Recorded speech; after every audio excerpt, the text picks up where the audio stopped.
আসসালামু আলাইকুম রহমতুল্লাহি ওবরকাতুহ। সম্মানিত দর্শক শ্রোতা ভাই বোন, আপনারা সকলে অবগত আছেন গত কয়েকদিন আগে হিন্দু ভাইদের দুর্গাপূজা অনুষ্ঠান হয়েছিল। দুর্গাপূজায় আমাদের মুসলিম কিছু ভাইরা, যারা বিভিন্ন দলের নেতা নামে পরিচিত, জামাত ইসলামের নেতা, বিএনপির নেতা, চরমনায়ের নেতা, বিভিন্ন দলের নেতা, সব দলকে বলবো, বিভিন্ন নেতারা হিন্দু ভাইদের অনুষ্ঠানে যে এমন সব কথাবার্তা বলেছে, বক্তব্য রেখেছে, যাতে করে তাদের ঈমান আছে কিনা আল্লাহ তাআলাই ভালো জানেন। অনেক নেতা এমনও বক্তব্য দিয়েছে যে মা দুর্গা নাকি অশুভ শক্তিকে বিদায় করার জন্য আগমন ঘটাইছে।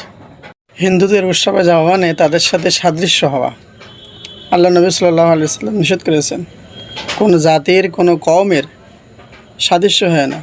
তুমি যদি সাদৃশ্য হও তাহলে তাদের সাথেই তোমার কিয়ামত হবে। আর যেখানে শিরিক করা হয়, পূজা করা হয়, সেখানে আল্লাহ তাআলার লানত নাজিল হয়, গজব নাজিল হয়। সুতরাং সেখানে না যাওয়া।